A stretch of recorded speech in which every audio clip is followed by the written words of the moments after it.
If you came to Dubai a few years ago, you'd have got this, sand and loads of it. Then an amazing thing happened. Fantasy became reality, and in the space of just 20 years, Dubai turned from desert into a jaw-dropping oasis of stone, marble, concrete, glass and raw excitement. But the bolder and wackier the idea, the more likely it was to be accepted. Giant islands the shape of palms that could be seen from space. And soon there'll be the world's tallest skyscraper, a modern-day Tower of Babel that slices through the clouds at almost a kilometre above the ground. Dubai has become a centre of a modern-day gold rush. But the big question for Dubai is whether this great global credit crunch is going to bite here, and whether that will turn the Dubai dream into a nightmare.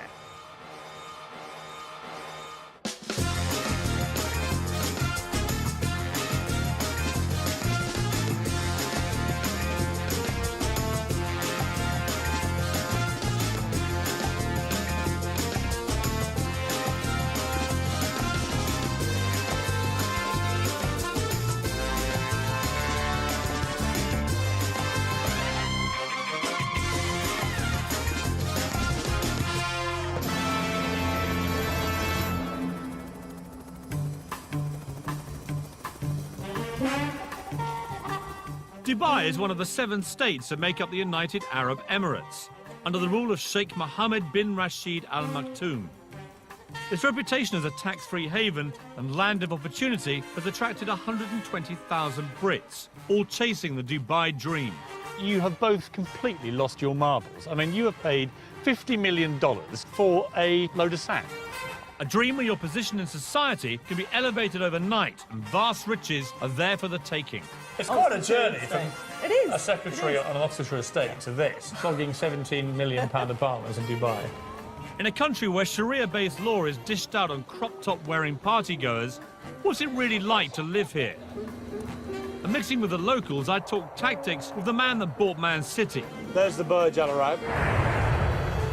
And what about the world's financial meltdown? Are they feeling the heat? You say credit crunch, people say, whoa, whoa, there's no credit crunch in Dubai. It's not coming, it's here.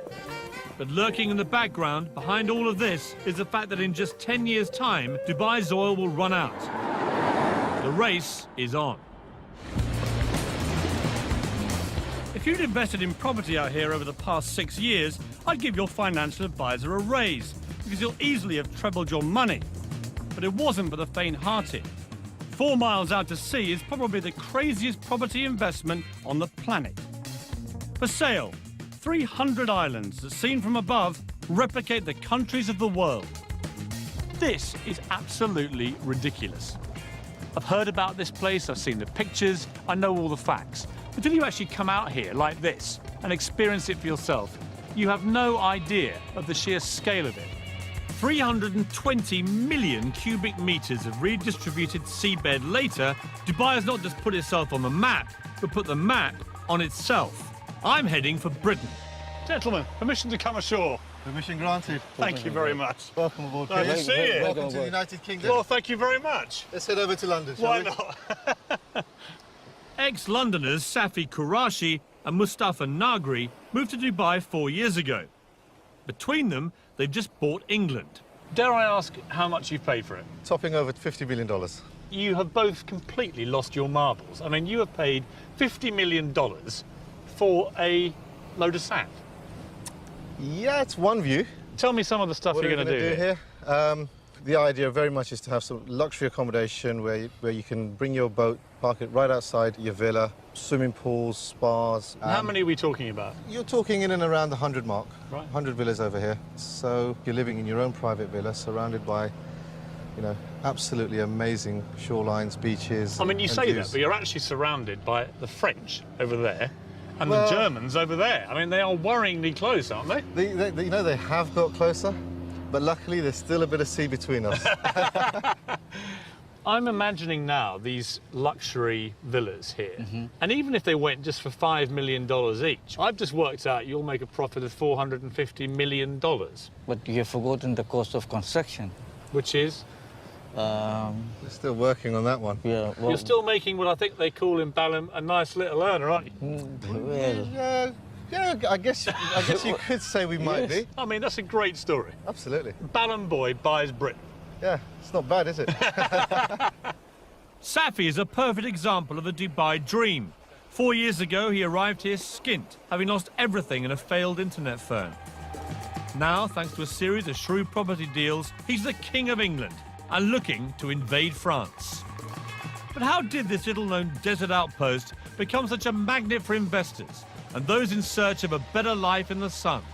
Dubai has done an incredibly good job at marketing itself, largely through what at the outset appear to be utterly ludicrous projects.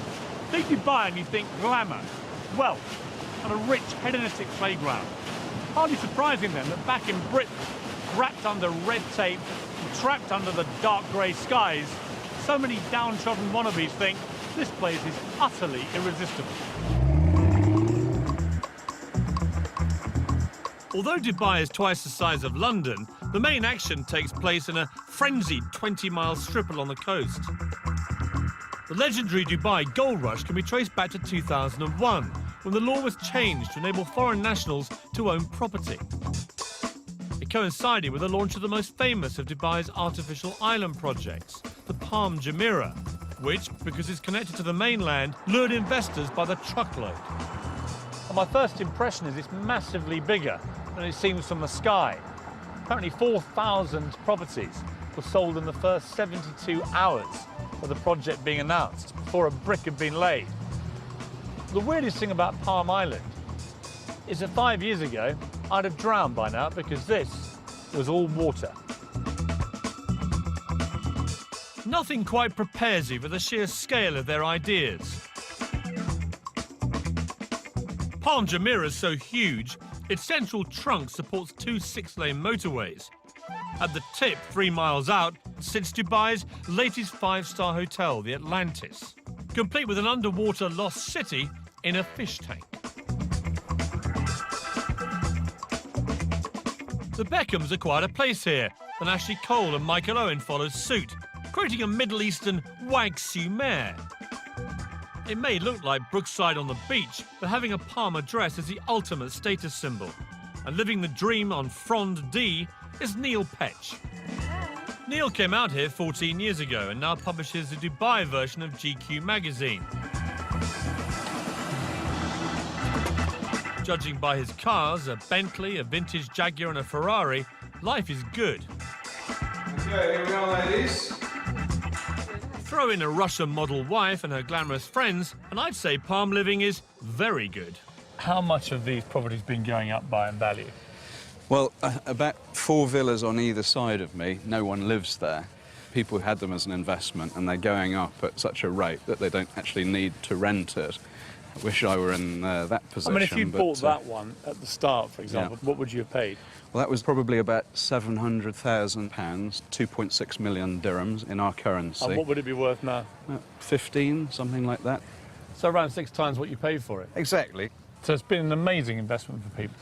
Yeah, it makes you question your own job when you're earning a lot less than your house is doing by sitting there. And is there, like, in any development like this, is there a bit of, you know, keeping up with the Joneses? Absolutely. I mean, I've had to upgrade my barbecue several times. Dubai has learnt a very British lesson. We do like to be beside the seaside. Waterfront property commands a premium, and building out into the sea will add 300 miles to their coastline. But when we struggle to build something as simple as a Millennium Bridge, how do you create an entire city in just 20 years? I have some days when I say, you know, this is crazy. I want to go to New Zealand. I want to live in a farm, you know. And when you built it, how do you make sure the rich come flocking? This is ridiculous. I mean, how many towels are there? Why would you need 100 towels? And at the world's only 7-star hotel, I sampled the Dubai dream for myself. There are times when we build things so astounding that they become testaments to human ingenuity. The pyramids of Egypt, the Great Wall of China, and now, Dubai? Extravagance and Dubai go hand in hand, but this really does take the gold-plated biscuit. It's rumoured this 7-star hotel costs so much to build and run that it will never make a profit. But that's not the point.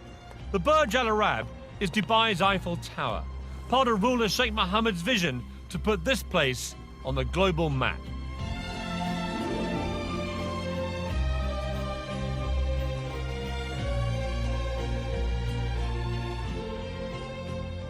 The best rooms here will set you back 12 grand a night and come complete with one of the hotel's 16 white Rolls Royces and your own personal manservant. They boast that they cater for every whim at the Burj Al Arab, and that's certainly the case with me, because I spent my entire life waiting for a bed where I could go to sleep looking at myself.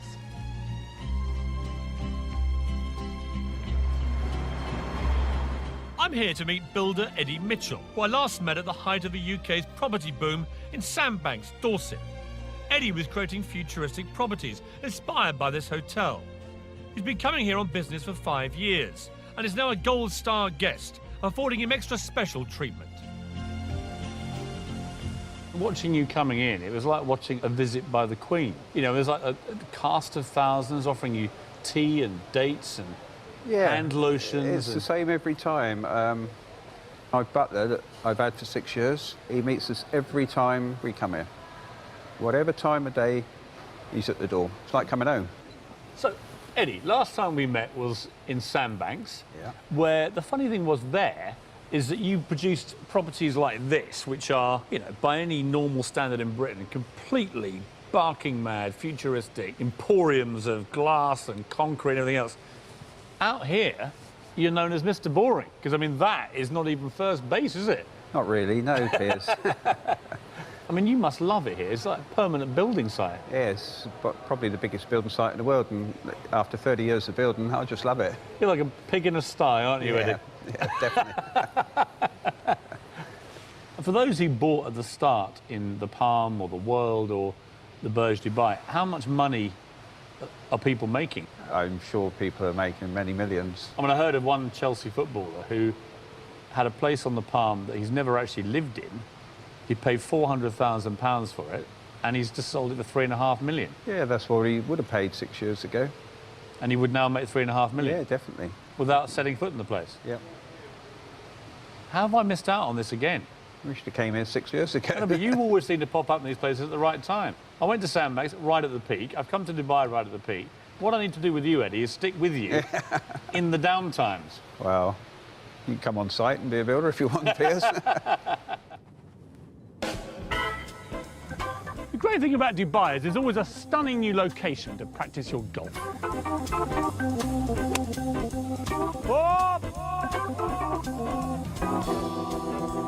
But you wouldn't have thought you could practice your skiing as well.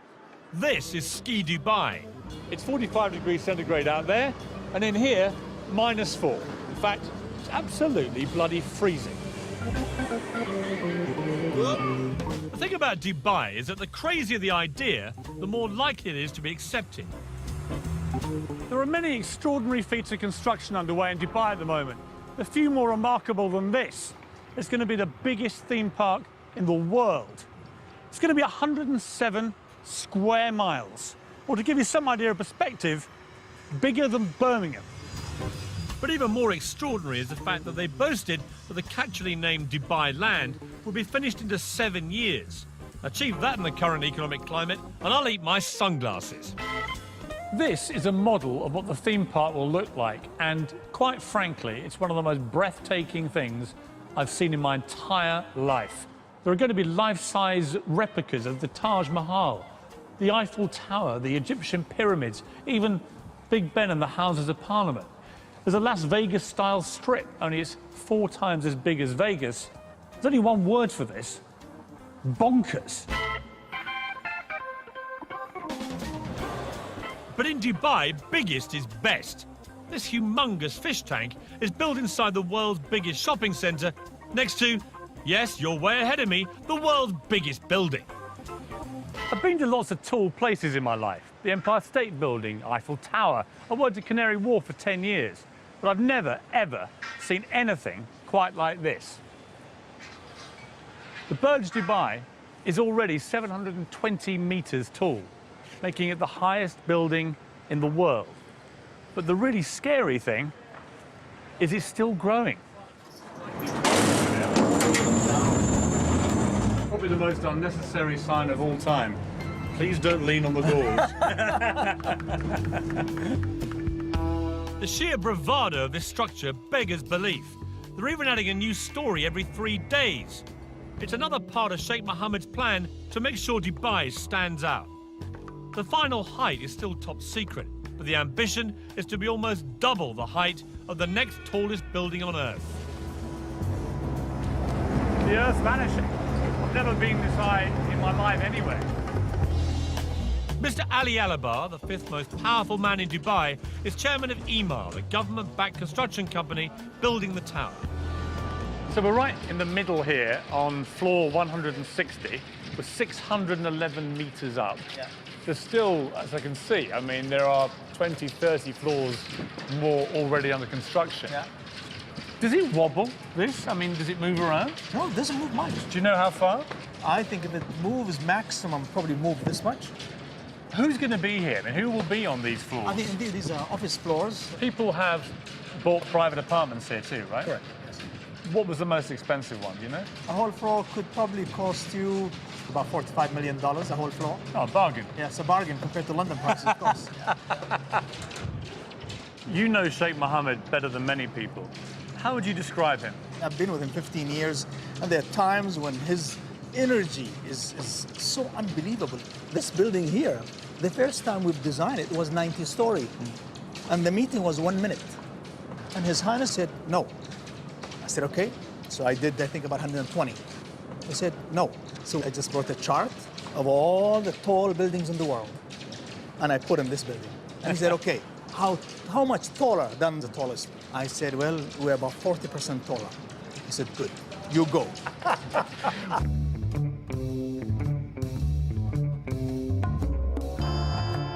40 years ago, Dubai was nothing more than a dusty fishing village.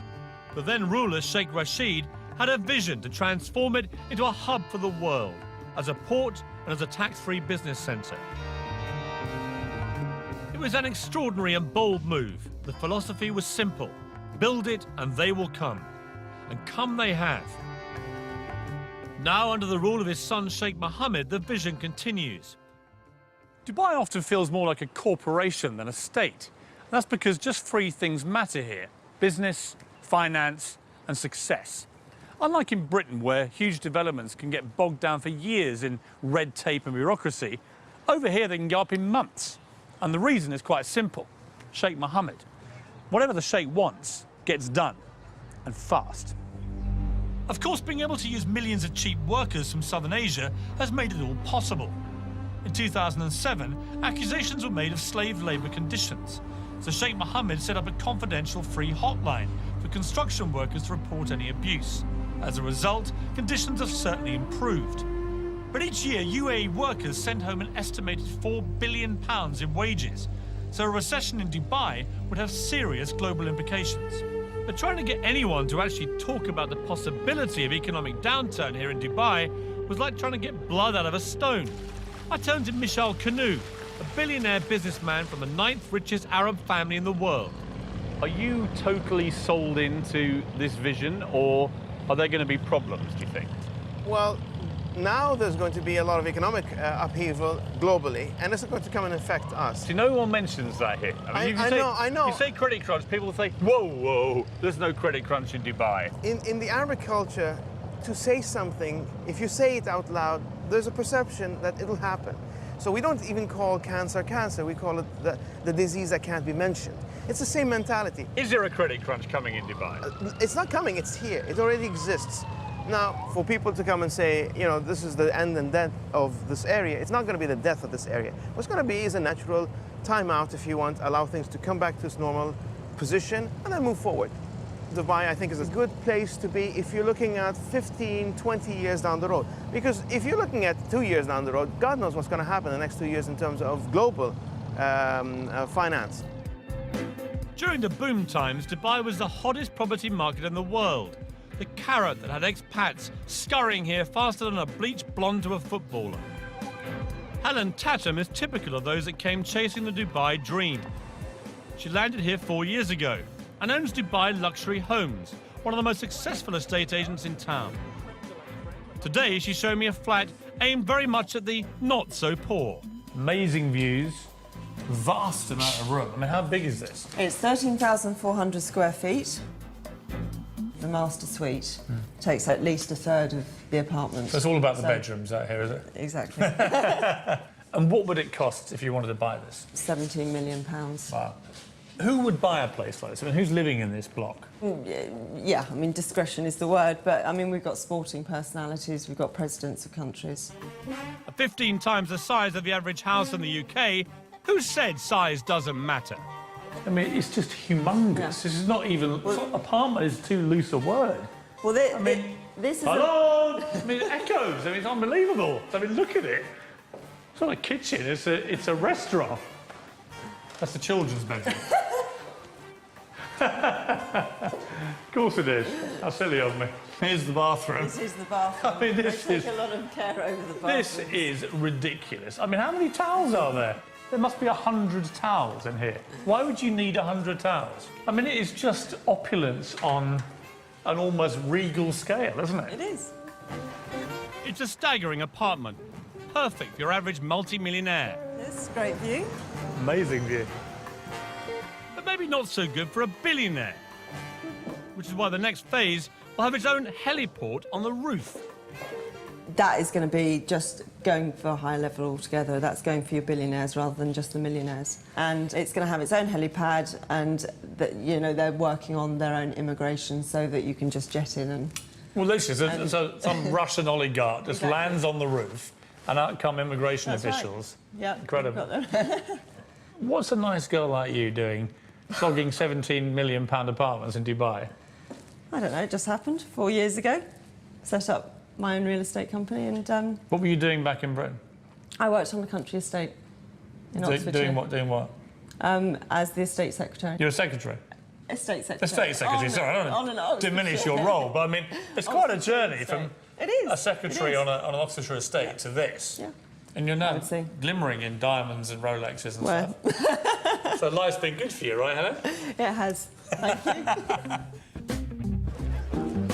And that's not the half of it. Helen now has her own polo team with 8 Argentinian ponies and a full-time professional trainer. It certainly beats typing. Friday is polo day here at Arabian Ranches. It's a bit of a fixture of the expat community. A chance to revel in the good life whilst catching a chukker and slithering up the social ladder. Becky from Bingley, West Yorkshire. Yeah. And here you are at polo. Yeah, I'm at the polo. Bingley girls are not really used to doing this sort of thing, are you? Let's be honest. No. I came over here and I launched a magazine for another company, and I've just launched this magazine, and I'm 28 years old and I would not get that in the UK. You've done badly for a girl from Bingley, have you? It's all right. Quite happy.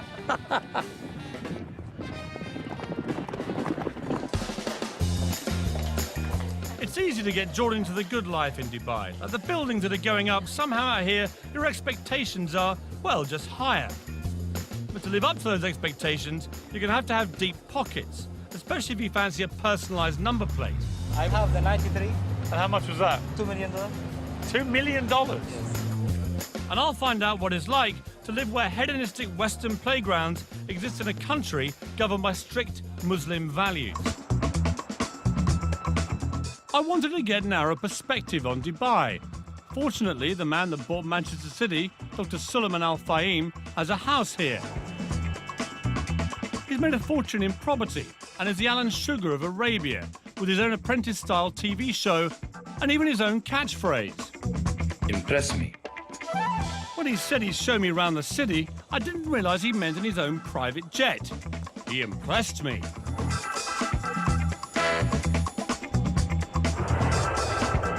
It's incredible to think about. Only 30 years ago, most of that would have been desert, right? 20 years ago, this part of Dubai was desert. There's the Burj Al Arab. It's become the symbol of Dubai. I mean, how much of this is ego? And are you all quite, you know, competitive people? Is it like, you built the biggest tower, I'm going to go and build a bigger one? It's not about the ego, it's about to show the capability. We want to show our royal family that we can do it. And what they're looking for is to build something unique, something extraordinary, And with this kind of development, we attract foreigners. I mean, how much money is there down there now, would you guess? The last number announced recently was around $300 billion. 300 billion US dollars, just swimming around below us. I was told your very first major project here, you made 150 million US dollars on that deal, is that right? Yeah, that's right. And you cleaned up, I mean, you made 150 million bucks. The good thing, once I came with the... You're allowed to smile when I say that figure, by the way. I know to you it's not much money. To me, I mean, this is like unbelievable. What's it like being a billionaire? You look like you have a lot of fun. You're always smiling. Yeah, you really enjoy it. For us, we don't really enjoy with money and cash. We really enjoy with family. It's about more cultural friendship between the family relationship and the friend relationship. Now that's a family I'd like to get into. I wonder if he has any single female relatives. So we've seen the city from the air. Now it was time to see it at ground level, in the world's only Versace Lamborghini Murcielago. Dr. Suleiman paid $600,000 more than the standard car for this designer model to ensure he cuts a dash on Dubai's highways. The big thing in Dubai is about number plates, isn't it? Yeah, number plates is very important. Your one is 737. Is that a valuable one? Yes. But the 2 digits is more important. I have the 93. 93? I bought because that's the year of graduation of my wife. And how much was that? Today it's worth $2 million. $2 million? Yes. For 93? Somebody would pay you $2 million for that? Amazing. Thank goodness his wife didn't graduate in '83. Even he might have struggled to pay for that one. With such mind-boggling spending power on tap, it'll come as no surprise that all pockets are catered for. Shopping here at one of Dubai's super malls is a bit like being back at home, to be honest. Harvey Nicks behind me, a Lacoste over there, Starbucks, Zara. The only difference here is you've always got to look out for that unexpected visit by the billionaire Arab sheikh. So, how about a mobile phone? What do they cost? It will be 110. £110? Yes, £1,000. £110,000, I see. And this one? This is £100,000. Oh, okay, so that's a bit more of a bargain. Yes. So do you actually sell these phones? A few weeks ago, the one sheikh chose 4 telephones. So an Arab sheikh came past your shop and bought 4 of these? Yes. For £500,000? Yes. Blimey, what on earth do you do when you want an upgrade? It's all so easy to get sucked into the affluent lifestyle in Dubai. The place just drips success. Most expats here enjoy a quality of life they could only have dreamt about back in Britain. Vast villas, sprawling staircases, giant swimming pools and personal maids. They spend their days enjoying the leisure at 5-star hotels like this, and their nights at parties covered by the society pages of Hello magazine. Small wonder then that so many start to feel, well, a little bit grand. After all, back in Britain, they were minnows. Here in Dubai, everyone's a whale. Tonight's the Hot 100 party, an annual event where the local version of Hello magazine draws up a chart of all the movers and shakers in town. In the main, it's the likes of spa managers and boutique owners that make it, but it's taken very seriously. If you're in, you're in. And if you're out, you may as well be in Goodbye magazine. You've made it. You haven't. Well, actually, I may have. I've just been speaking to the editor. There's this whole sort of strata zone that you get into when you get into the Hot 100. I mean, it's quite cool to be considered like hot. And apparently none hotter than yours truly. Well, the hottest thing that I found at the Ahlan Hot 100 party is Mr. Piers Morgan. Welcome. Hello. Expat life here revolves around the 50 or so 5-star hotels. That's because once inside, you never need know you're in a country where alcohol is frowned on, it's illegal to kiss in public, or be gay, or share a flat with your girlfriend.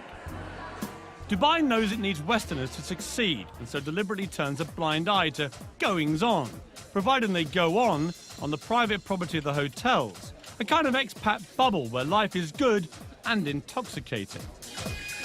The Barasti Bar is a regular expat haunt.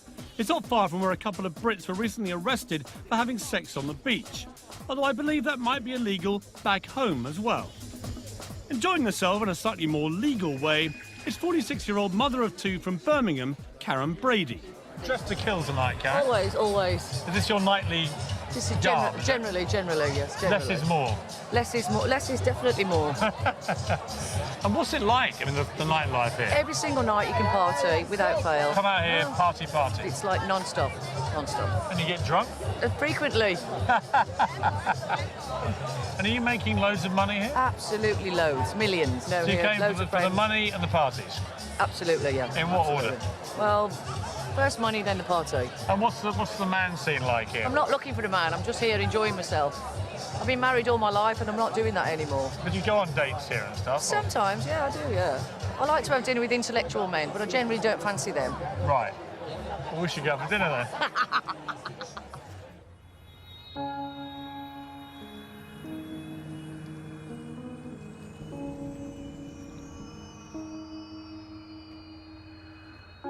In the last year, 230 Brits have ended up in Dubai's prisons for a range of offences, from the normal, like drink driving, to the abnormal, like bouncing a cheque. If you are going to come out here, make sure you learn the law. For example, sex outside of marriage can get you a year in jail. Possession of over-the-counter drugs that contain codeine, 4 years. Even Harry Potter books were recently banned from schools because witchcraft is strictly illegal in Dubai. It's a difficult society to get your head around. On the one hand, a traditional autocratic leader uses strict Sharia-based law to rule with a rod of iron. On the other hand, in the five-star hotels, you can forget you're even in the Middle East. But the two cultures exist side by side in parallel universes, and except for at the shopping malls, rarely mix. Consequently, the expats live in fear of making a silly mistake or inadvertently breaking a law that could, with a swipe of the pen, see them deported. I drove into the desert with blogger and ex-journalist Alexander McNabb. He's been living out here for almost 20 years and has first-hand experience of what happens when the two cultures clash. It is. It's like being on the moon, isn't it? Amazing. When I first moved here, that was in the early 90s, I came out here running a magazine which was shut down because I criticised the wrong guy's computer. It was a computer review mag, and the computer didn't work. And so we said the computer doesn't work, which in retrospect was probably naive of me. Or to tell the truth. To tell the truth. But it offended a man who happened to be related to a man who happened to be in a position to do something about it. So my office was sealed by the Ministry of Information. Now, the great thing about Dubai today is that actually probably can't happen. Is it relaxing, the censorship? Is it getting easier? Yes, it is. If you can stand up a good story where a government department has behaved appallingly, I think you've got a chance of running that story. When I first came out here, you wouldn't have done. So you're now seeing allegations being made against some quite big figures in government and corruption investigations going on that were unthinkable here. It's a process of change. If you're in the media out here, as you are, do you live in permanent fear that a wrong word could see you on the next plane back to Britain deported? Are you wary about what you're telling me, for example? No, I don't think I have that fear. I might be horribly wrong, but I don't think I have that fear. I don't live in fear. I don't live in fear of saying what I think. I don't worry, but I've just seen 2 quad bikes with a couple of government officials nipping over that dune. It's you they're after. They've been listening, haven't they?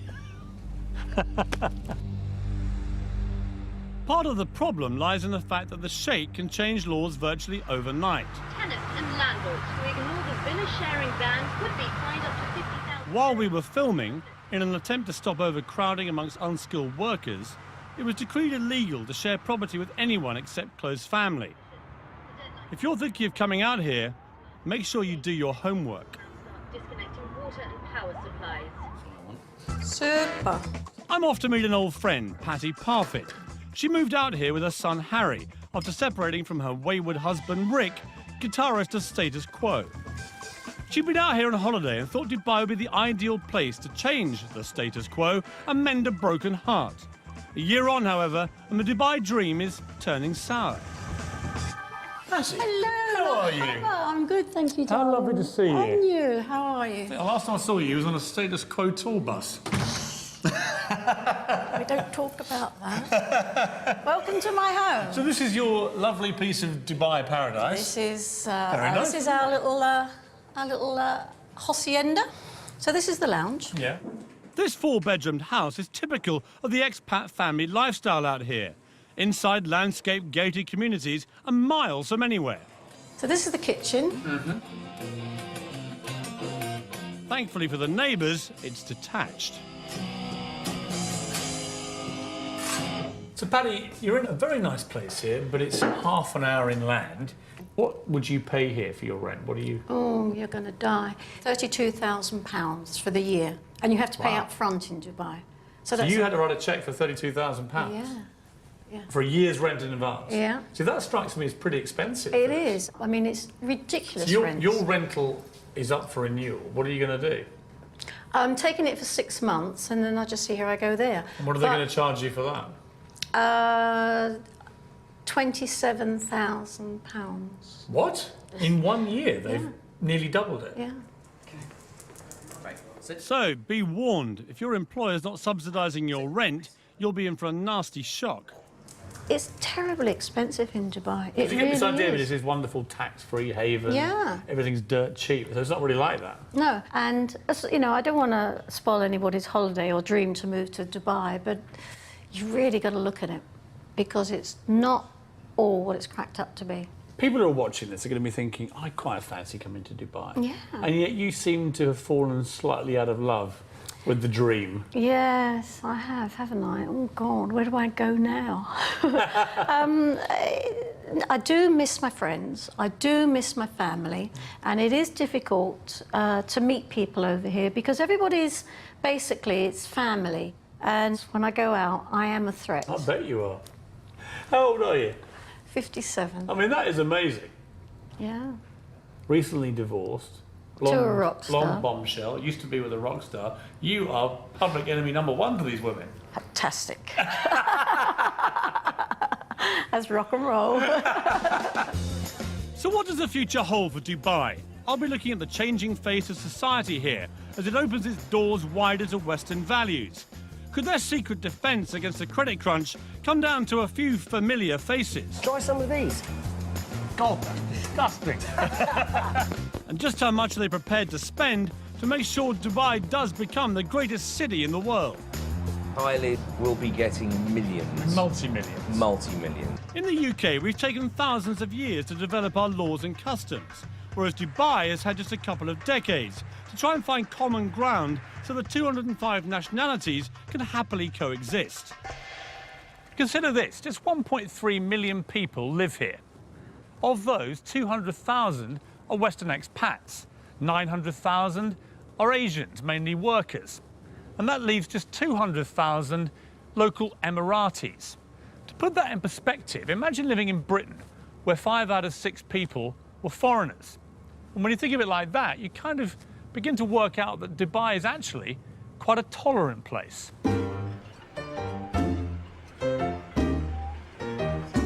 It's a sign of Dubai's willingness to welcome foreigners into its midst, to keep moving forward. And someone taking full advantage of that acceptance is Derek Khan. Oh, it's very good. Derek, a former fashion stylist to pop stars like Salt and Pepper and Snoop Dogg, is today better known as an ex-jewel thief. What happened, very stupidly, I pawned jewels. And of course, pawning, you don't pawn what is not yours. And I dug myself into a nightmarish hole. I would have to go take one piece of jewel, go to another company and lied, basically, to get another piece, and which I pawned, and it became a circle, a nightmare circle. And you got a 2-year prison sentence. Yes, I did. He served 2 years in a New York jail for his crimes, was kicked out of the US and settled here in Dubai, reinventing himself as, get this, a jewellery designer. There you are, a convicted thief, felon, for want of a better phrase. You're kicked out of America, and then Dubai, where you would imagine they're quite strict about that kind of thing, they welcome you in here. I was accepted into Dubai because I think I was very straightforward with what I had done. I was very straightforward in who I am, and they kind of saw what I can do. You're also fairly unique, Derek. I mean, there aren't many Dereks in Dubai that I've met. Not with this look, the whole thing, you know? Well, you'll be surprised. Dubai is just, you know, again... There are more of you out there? I hope not, but... Put it in, give me a little, exactly, a little swing. What I hear everywhere is that if you do this, you're out. If you do that, you'll be deported. So what I haven't found is any real evidence they actually do this. I mean, do people get chucked out of Dubai? Well, of course they do. You of know course. people who've been deported? Well, no, I don't. That's the point. I mean, I don't know anyone who's been deported. But, you know, the thing There seems is... to be a collective fear of being deported Well, you without see- any evidence well- anyone ever is. Well, listen, the collective fear works because guess what? I can open my car, and especially from New York City, I could never dare leave my computer in the car. I do it all the time. I leave my doors unlocked at home. You think that the rules are a small price to pay, really? For Oh, a very small price to pay. You know, it gives you that sense of security. And I couldn't be happier here. Right, beautiful. Beautiful. Right. Lovely. If Dubai is going to succeed, now more than ever it needs people. It has to be seen as the in place, somewhere you can't afford not to be. So when Dubai can't build it, Dubai buys it, spending millions on celebrity names and, crucially, brands. Gary Rose is the latest big name lured into town. He'll be in good company. Gordon Ramsay and Marco Pierre White are already here and raking it in. Gary, how are you? Hi, very good, thank you. Nice to Very, see very you. good. You too. You came just at the right time. Try some of these. That is a little salmon fish cake with a lemon hollandaise. God, that's disgusting. I don't even laugh. I mean, it's actually delicious, but just to see what your face is like, it's delicious. Tell me, Gary, you've flown all the way to Dubai. Yeah. And you've flown all the food out here as well. Oh, yes. Why don't you just stay in England? Oh, yes. What? Well, it's 36 degrees outside and it's snowing in the UK. Where would you choose? You know, I just thought, no, you know, I want to spread the word about British cooking. But be honest, Gary, would you be out here if there wasn't a whacking great big Arabic check in it? I mean, I know a lot of chefs, right? I must You all actually- like your money. Hang on, where's that contract of mine? Yeah, no, it's not a question of that, is it? I mean, that's always the... Isn't it, though? Because, I mean, I know a lot of brand names like you. You're such high commodities out here that they will pay whatever it takes to get you. Well, I think, you know, if I start cooking for money rather than cooking for what I really believe in, I'd rather give it up. So there you have it, the definitive answer, with hollandaise sauce. Mark, how are you? Hello, Piers. How are you? And up on the 44th floor, another bought-in brand name. Mark Fuller will be opening a version of London's Embassy Club here next year. No offence to you, Mark, but you and Gary Rhodes are not exactly, you know, the Beckhams. And yet you're getting a lot of money thrown at you to come here. What's in it for them to get you? Someone was saying to me today that it's all very well opening a hotel, but you've got to entice people into it. It's like all over the world. The difference is they're buying in name brands because it's a new country. I mean, is it rude of me to push you on just how many millions they paid you to come here? No, I won't say that. It wasn't millions, but it was quite an acceptable figure. What about Tiger Woods and people like that? Oh, When you see their God, names. Tiger Woods, you know, Christina Aguilera's, those sort of people, Kylie's will be getting millions. Multi-millions. Multi-millions. Is that because the people of Dubai, the rulers here, realise that celebrities of that power are a PR magnet for here? I think without a doubt. In the end, this was a piece of desert. This was a piece of sand. They've built a city out of nothing. How do you attract everybody? They want to be number one. They don't want to be number two, number three, number four. They want to be Miami. They want to beat Miami. They want to be New York. They want to beat New York, you know. So the only answer is bring it in. Kylie comes, Beyonce comes. I mean, even Iron Maiden have played here. It is almost surreal here. It's the land of make-believe. It certainly is, more like the land of unbelievable, because as the world is rocked to the core by the credit crunch, Dubai rocked to the sound of Kylie at the world's most expensive party. The Atlantis Hotel was launched with a massive £7 million extravaganza. Looks like an awful lot of that went up in smoke. Let's face it, for the ordinary Brits living here, as long as you toe the line, life's pretty good. For the investor, though, even ultra-affluent Dubai is fragile. It doesn't manufacture anything of value. Oil now accounts for just 6% of its income. And even though uber-wealthy neighbour Abu Dhabi pumped £9 billion into its economy back in October, Dubai remains exposed. 3 big government-backed construction companies are already laying off hundreds of employees. Dubai relies on foreign investors to make it work, and without them, Dubai's dream of becoming the greatest city on earth may have to wait. I came to Dubai to find out if it really is all it's cracked up to be.